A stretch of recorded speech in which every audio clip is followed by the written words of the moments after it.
समंदरी तूफान का रुख तब्दील कराची से दूर होने लगा। बिपरजॉय कराची के जुनूब में 370 किलोमीटर के फासले पर मौजूद। इससे कबल ये 340 किलोमीटर की दूरी पर था। केटी बंदर से फासला 290 किलोमीटर रह गया। तूफान के बाइस कराची पर बादलों का राज। वक्फे वक्फे से कहीं हल्की कहीं तेज बारिश। कराची से मनोरा का जमीनी रास्ता जुज़वी तौर पर मुनक़ता। हॉक्स बे में समंदर का पानी सड़क तक पहुँच गया। केटी बंदर पर समंदर में शदीद तुग़यानी। हिफाजती बंदों पर दबाव बढ़ने लगा।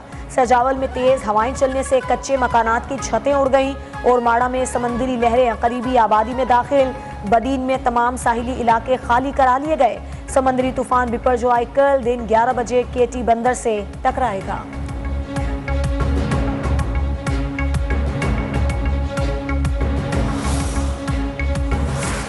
असल इसकी जो शिद्दत है वो कल हमें पता चलेगी, क्योंकि जिसे कहते हैं ना पाथ यानी रास्ता और ट्रेजेक्ट्री, शिद्दत और रास्ता, इसमें काफ़ी शिद्दत कल आने की है।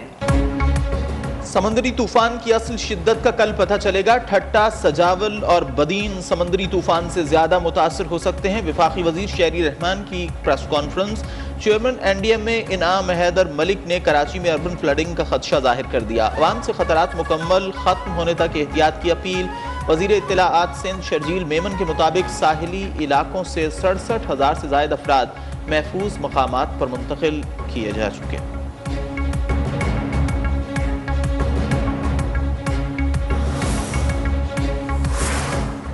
सिंध और बलूचिस्तान के एमरजेंसी और इमदादी इदारे भी मुतहर्रिक। कराची में साहिल के करीब रिहाइश पजीर अफराद को अपने घर खाली करने की हिदायत।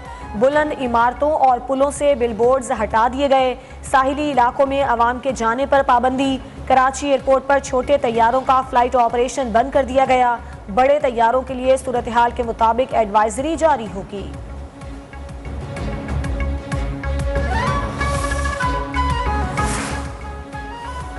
पाक फौज समंदरी तूफान से मुतासरा इलाकों से लोगों की मुंतकली के लिए मुतहर्रिक। गांव मूसा तहसील खारोचन में फंसे अफराद को महफूज मकामात पर मुंतकिल कर दिया।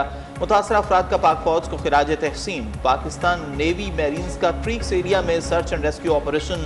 पाक बहरिया के गोताखोरों ने समंदर में फंसे दर्जनों माहीगीरों को बाहिफाजत रेस्क्यू कर लिया। DG रेंजर सिंध की भी मुतासरा इलाकों से रिहायशियों के महफूज इनखला को यकीनी बनाने की हिदायत।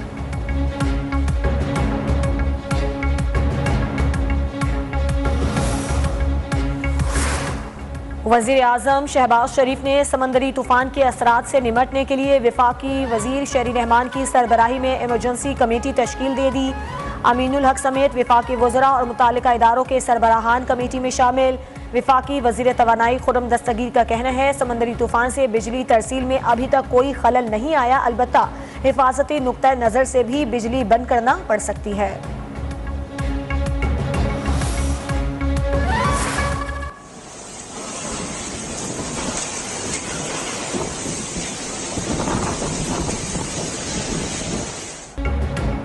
भारत में समंदरी तूफान बिपरजॉय के खतरात। रियासत गुजरात में रेड अलर्ट जारी। भारतीय शहर पोरबंदर में शदीद बारिश और तेज हवाओं के बायस दरख्त उखड़ गए। साहिली इलाकों से 37,000 से ज्यादा अफराद का इनखला करा लिया गया। गुजरात में ट्रेन की आमद और रफ्त भी मुतासर। मुंबई में तूफानी हवाओं की वजह से मुताद्दिद परवाजें मनसूख। रनवेज भी बंद कर दिए गए। भारतीय महकमा मौसमियात के मुताबिक तूफान बिपरजॉय कल शाम गुजरात की जाक्वा पोर्ट को अबूर करेगा।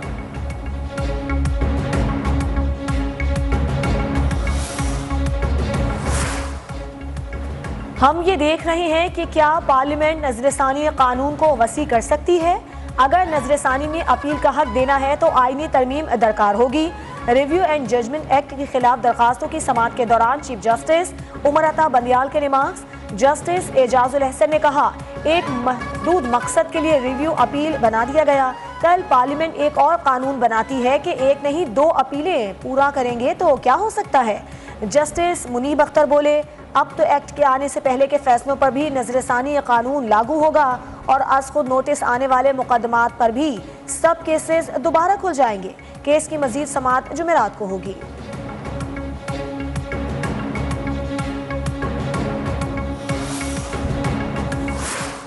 खत लड़ा कर लोगों के जहन में एक झूठा प्रोपेगेंडा किया जा रहा था। जब तक कि किसी मुल्क में सियासी इस्तेकाम नहीं होता, माशी इस्तेकाम आ नहीं सकता। किसी मुल्क में अगर साजिशें होंगी, दिन रात झूठा प्रोपेगेंडा किया जा रहा होगा, कौम को वर्गलाया जा रहा होगा, कौम को तकसीम दर तकसीम किया जा रहा होगा, कौन वहां पर सरमायाकारी करेगा? जाली कागज लहराकर कहा जाता रहा साइफर आया है और ये एक इम्पोर्टेड हुकूमत है। हकायक ने झूठे प्रोपेगेंडे को ज़मीं बोस कर दिया। वज़ीर आज़म शहबाज शरीफ का इस्लामाबाद और रावलपिंडी के मुख्तलिफ तरक्याती मनसूबों के इफ्तिताह के मौके पर खिताब। कहा, गुज़िश्ता हुकूमत ने पाकिस्तान की मईशत का बेड़ा गर्क कर दिया। जब किसी मुल्क में दिन रात झूठा प्रोपेगेंडा होगा तो कौन वहाँ सरमायाकारी करेगा? IMF की तमाम शराइत पूरी कर दी हैं, मुआहिदा करने में कामयाब हो जाएंगे।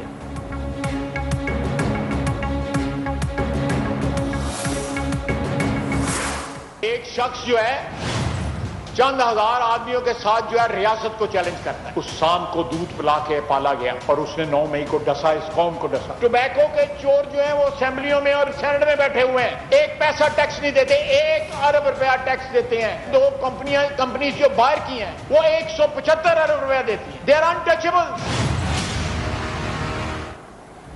जिस सांप को दूध पिला के पाला गया उसने 9 मई को डसा। वजीर दिफा ख्वाजा आसिफ की चेयरमैन PTI पर तनकीद। कहा, मुल्क में कंपनियां 500 अरब का टैक्स चोरी कर रही हैं। लूट मार का बाजार गर्म है और कोई पूछने वाला नहीं। गुर्बत खत्म करने के नाम पर आने वाले लोग पहले खुद अरबों रुपए बनाते हैं। यूनिवर्सिटीज के वाइस चांसलर्स करप्शन करके अरबपति बन गए। डाकू इस मुल्क में कौम को तालीम दे रहे हैं। एक चीफ जस्टिस की जितनी तनख्वाह है उसका चौथाई ही हमें लेने दिया जाए। ये अदलिया 3 वज़ीर आज़म खा गई, डकार भी नहीं मारी। अदलिया, ब्यूरोक्रेसी और इलीट ने मुल्क का मुआशी निज़ाम मुंजमद कर दिया। हमारे पास कौमी दौलत बढ़ाने के वसाइल मौजूद है, लेकिन कौमी दौलत बढ़ाने के लिए हमारे पास अज़म नहीं। निजकारी की बात करते हैं तो लोगों के हाथ पैर फूल जाते हैं कि नैब न बुला ले।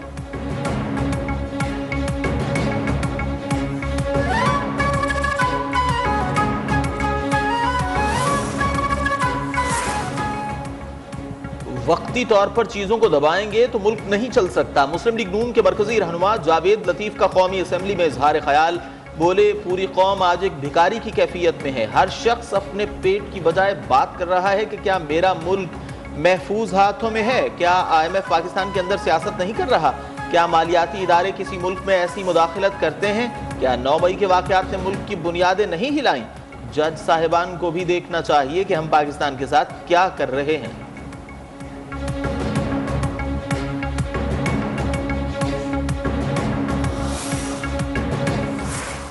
फौजी अदालत में मुलजिम को शफाफ ट्रायल का मुकम्मल हक हासिल होगा, जबकि मिलिट्री कोर्ट के फैसले के खिलाफ आला अदालतों में अपील भी दायर की जा सकेगी।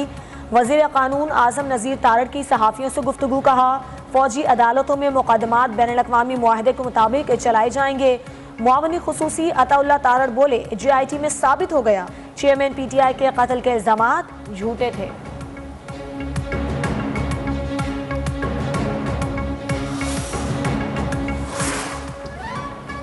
यूट्यूबर आदिल राजा लंदन से गिरफ्तार। आदिल राजा को पाकिस्तानी इदारों के खिलाफ इश्तियाल फैलाने और उकसाने पर गिरफ्तार किया गया। आदिल राजा यूट्यूब पर इदारों के खिलाफ नफरत अंगेज मवाद शेयर कर रहा था। आदिल राजा के खिलाफ पाकिस्तान में दहशतगर्दी और बगावत का मुकदमा दर्ज है।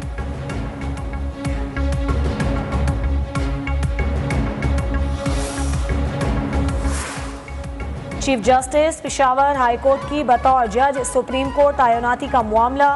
जुडिशल कमीशन ने जस्टिस मुसरत हिलाली की तैनाती की सिफारिश कर दी। Justice Musarrat Hilali supreme court की दूसरी खातून जज होंगी।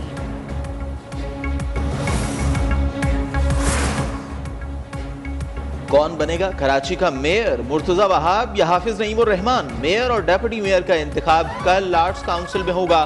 सिंध हाई कोर्ट ने जमात इस्लामी की इलेक्शन मुअत्तल करने की दरखास्त मुस्तरद कर दी। वजारत दाखिला ने कराची के 7 अजला में रेंजर्स तैनाती की मंजूरी दे दी। नोटिफिकेशन जारी।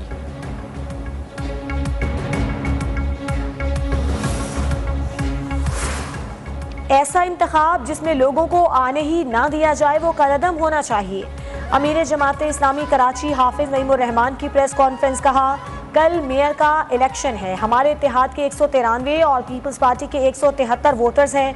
जमहूरियत और कानून ये है कि 193 वाले को हुकूमत बनाने दी जाए। पीपल्स पार्टी हमारे मैंडेट को तस्लीम करे, हम अपने इख्तलाफात भुलाकर वर्किंग रिलेशनशिप याद रखेंगे।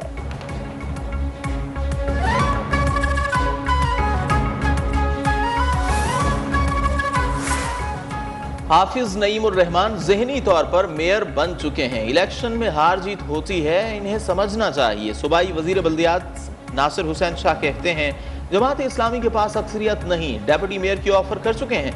हाफिज नईमुर रहमान हमारी ऑफर कबूल नहीं कर रहे।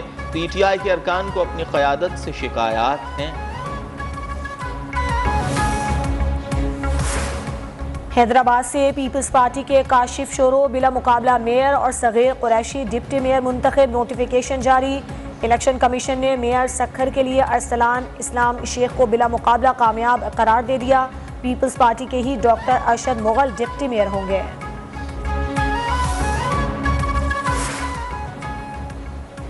वज़ीर आज़म आज़रबाईजान के सरकारी दौरे पर रवाना। शहबाज शरीफ आज़रबाईजान के सदर इल्हाम अलियोव से तिजारत, सरमायाकारी और तवानाई समेत ताउन के अहम शोबों पर बातचीत करेंगे। दोनों रहनुमा कसीरुल जहती फोरम्स में बाहमी ताउन के इलाकाई और आलमी उमूर पर भी तबादला ख्याल करेंगे। आलमी बैंक ने पाकिस्तान के लिए $20 करोड़ माली मुआवनत की मंजूरी दे दी। वर्ल्ड बैंक के मुताबिक ये रकम खैबर पख्तूनख्वा के सैलाब मुतासरीन पर खर्च की जाएगी। 55 लाख सैलाब मुतासरीन को फ़ायदा होगा।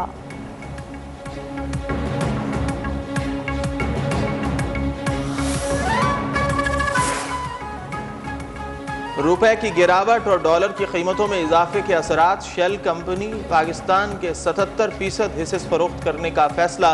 हिस्से की फरोख्त से पाकिस्तान में जारी शेल के ऑपरेशंस पर कोई फ़र्क नहीं पड़ेगा। तर्जुमान के मुताबिक शेल पाकिस्तान लिमिटेड महफूज और काबिल एतमाद ऑपरेशंस फराहम करने के लिए पुरअज़्म है।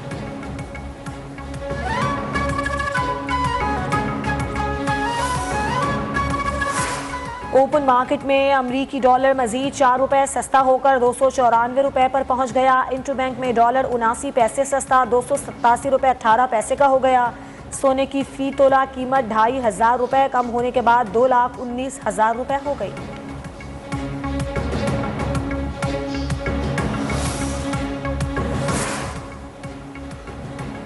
टेस्ट रैंकिंग में बाबर आजम की तनज़्ज़ुली 5वें नंबर पर आ गए। वनडे में बादशाहत बरकरार। ICC ने नई रैंकिंग जारी कर दी। ऑस्ट्रेलिया के 3 बल्लेबाजों ने इब्तदाई 3 पोजीशंस पर कब्जा जमा लिया। मार्नस लबुशर्न, स्टीव स्मिथ और ट्रेसिस हेड शामिल। The Foundation is a threat to me.